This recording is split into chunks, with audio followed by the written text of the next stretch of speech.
Canto 11. The full vision of the universal divine being.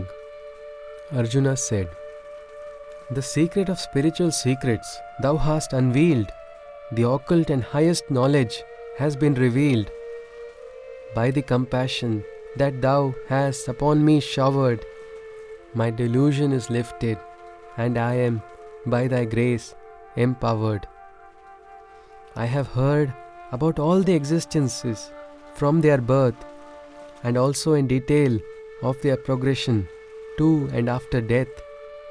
O lotus-eyed one, I have listened of the soul and its imperishable, all-pervading greatness as a whole.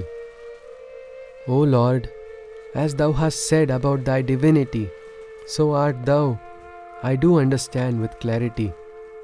But O greatest Supreme, I desire to see thy physical self and form. Please display to me. If it is thy will, O Supreme God, I shall be able to see thee, my Lord. For it is only by thy divine grace that your almighty form I can witness or face." Shri Krishna spoke, "O Arjuna, behold, for I will display to you my 100,000 forms shall stand in your view, all divine in their multitudinous shapes, hues and kind, in all their dimensions that are otherwise beyond the mind. Observe, O Arjuna, the many forms of the Adityas, the Vasus, the Ashwini twins, the Maruts and the Rudras.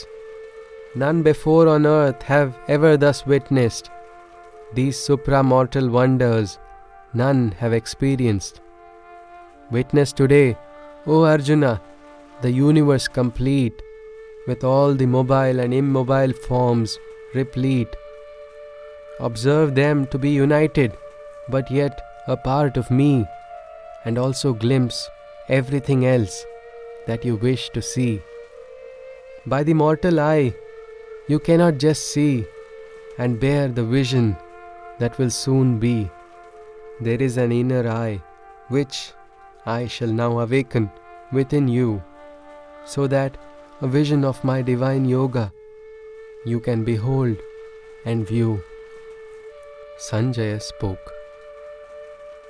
With these words, O King, the Lord of Yoga, Krishna, blessed Arjuna with his supreme form's revelation, the Darshana. The destroyer of all sins, the Godhead divine, displayed to him all his infinite forms, resplendent and fine. The Godhead with the infinite eyes and faces, armed with weapons and warheads, divine at different places, displayed his innumerable forms, wondrous and dazzling, with countless divine jewels and ornaments gleaming, garlanded with heavenly adornments and celestial scents and fragrant anointments.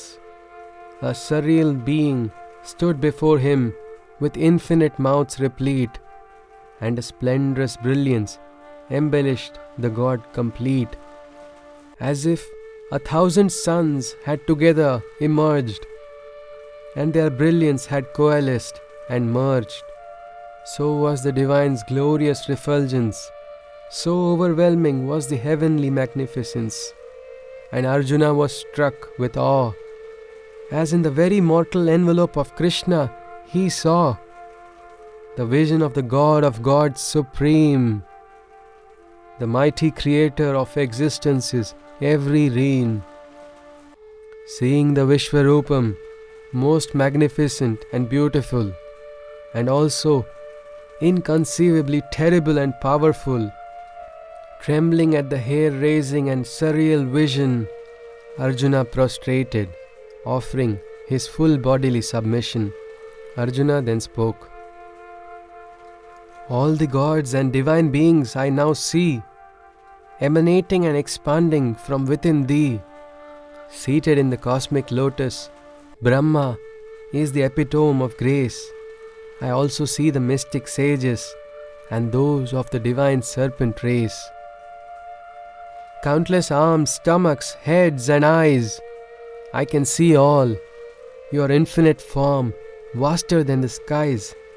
Neither a beginning nor an end to it can I conform. Oh, I behold once more the Lord of the universe's universal form. With thy crowns, maces, and discs of destruction, I witness thy opulence that pervades in every direction. Thy overwhelming iridescent luminance, oh so bright, thou art like a brilliant blazing mass of fire and light. The highest immaculate truth that by man can be known, the foundation upon which our universe has grown, the indestructible guardian of righteousness eternal, I believe thou art the one, celestial and supernal. Thou hast neither beginning nor middle nor end. The universe burns with the heat that thy fires send. Thy arms infinite, and thy eyes are the sun and the moon, and thy face appears to me like a blazing fiery cocoon. The heavens, the earth, and all of space are but extensions of thy divine grace. By a vision of thy fiery form, only fear reigns amongst the skies, the earth, and the nether plains. The groups of demigods are all entering thee, both adoring and afraid, I see. The liberated beings and sages thy prayers sing, hymns for the prosperity of every living thing. The Rudras, the Adityas, the Vasus and Sadhyas, the Ashwini Kumars, Vishwas, the Maruts and the Ushmapas, the Gandharvas, the Yakshas, the Asuras, and the beings perfect. Transfixed on thy vision, only awe their eyes reflect.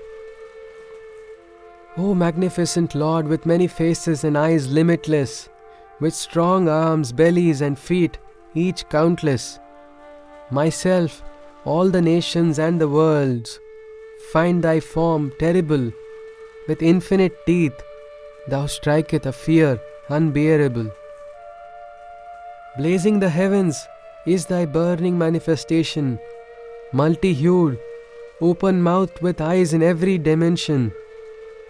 Thy vision I am unable to grasp with joy or peace, for the panic within me does not seem to cease. I witness thy mouths with destructive tusks numerous.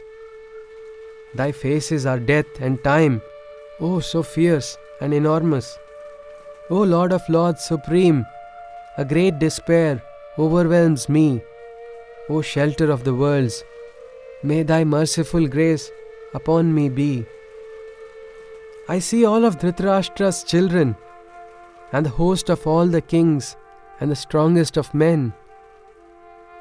Bhishma, Drona and Karna, I see them too, and the prominent amongst warriors, proceeding in queue. Into thy dreaded mouth of fire they are receding, all of them overpowered and helplessly squirming. Between thy teeth, I see their bleeding heads protruding, crushed and ground by thy razor teeth and tusks horrifying. Just as the many rivers that turbulently gush and merge into the ocean, vast and overwhelming, so too do the heroes of the mortal plane rush into thy mouth, the ethereal inferno blazing. Like the moths that by nature's instinct dive into fires to become extinct, all the men too are rapidly proceeding to destruction, allured by default into thy fiery mouth's suction. Thy many tongues lick all the 10 directions, and thy flaming mouths devour all the world's nations. Thy terrible brilliance scorches thy infinite creations. O Vishnu, thy energies feed all manifestations. O greatest God, show thy compassion. I salute and appeal Who art thou behind this terrible form? Please reveal. Before the beginning thou wert, I wish to know. To my ignorant mind, the will of thy workings, please show. Lord Krishna spoke. I am time, harbinger of destruction of everything. I am the colossal destroyer of all that is living. Even without you, these warriors shall not live. To the ranks of the opposing forces, only death I shall give. Arise to the opulence of the conqueror that beckons, and garner the glory that a victor reckons. Know that by me all are already slain, so become my instrument. Let your arrows rain. Defeat all the warriors, Bhishma and Drona, and vanquish the heroes, Jayadratha and Karna. Fight without being troubled or in pain. Know that by my hands alone they have been slain. Sanjay spoke.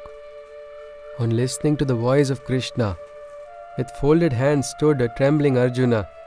Bowing to the Lord, in obeisance he shuddered, and in a faltering voice, Arjuna, the following words he uttered.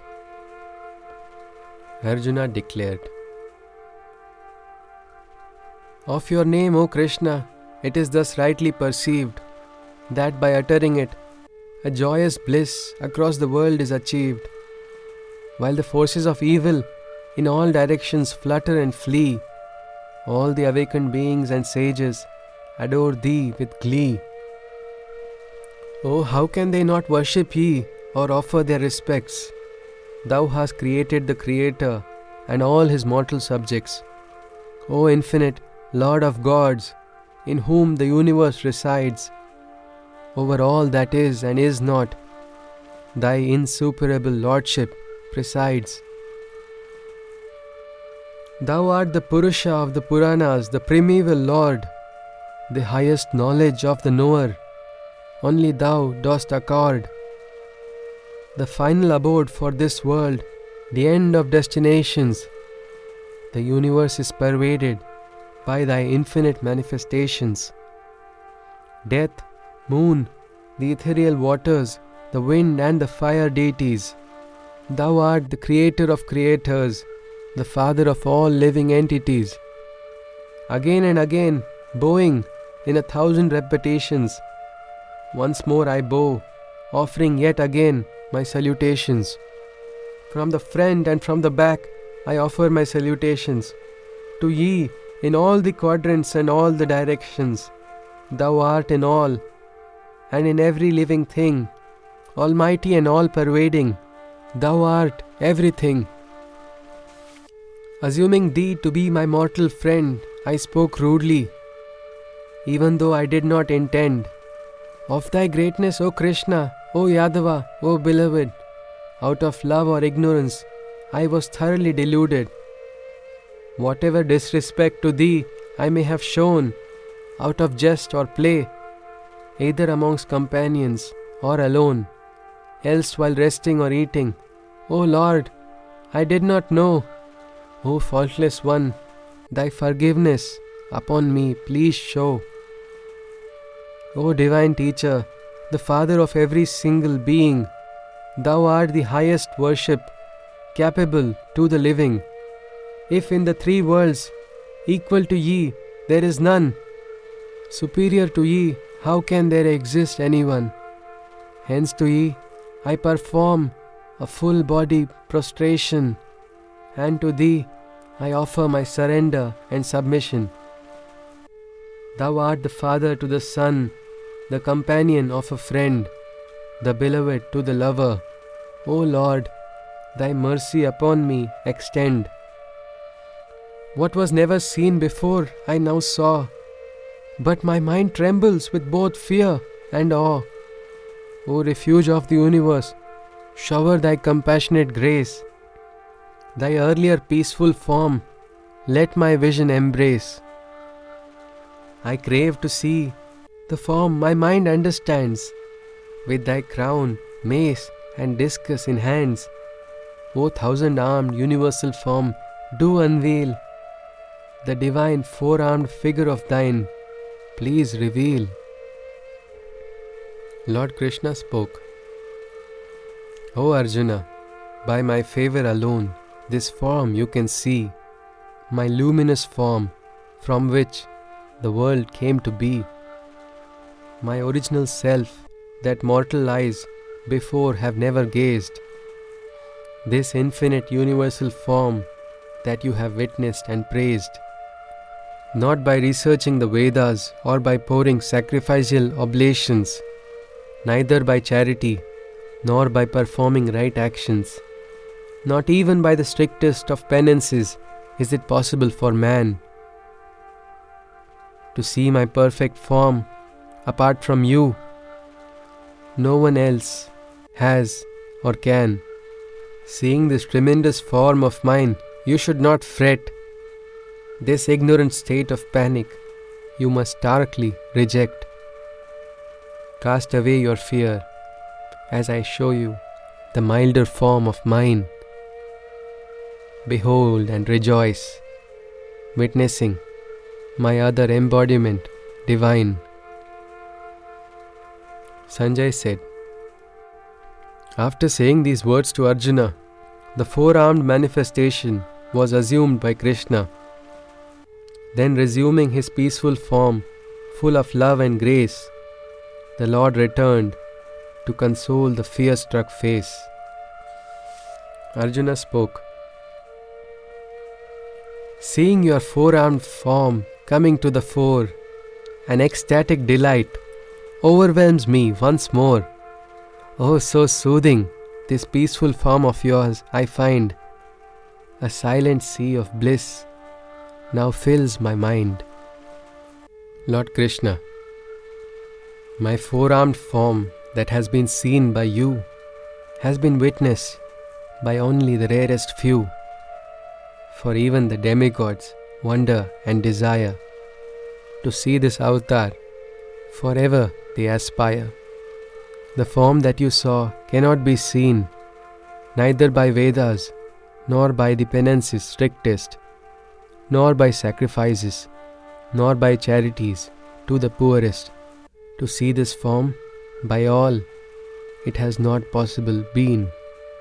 Arjuna, only by the purest devotion can it possible be, as with a desireless love alone can one know me, and truly see me in essence and element, and in my consciousness be immersed and present.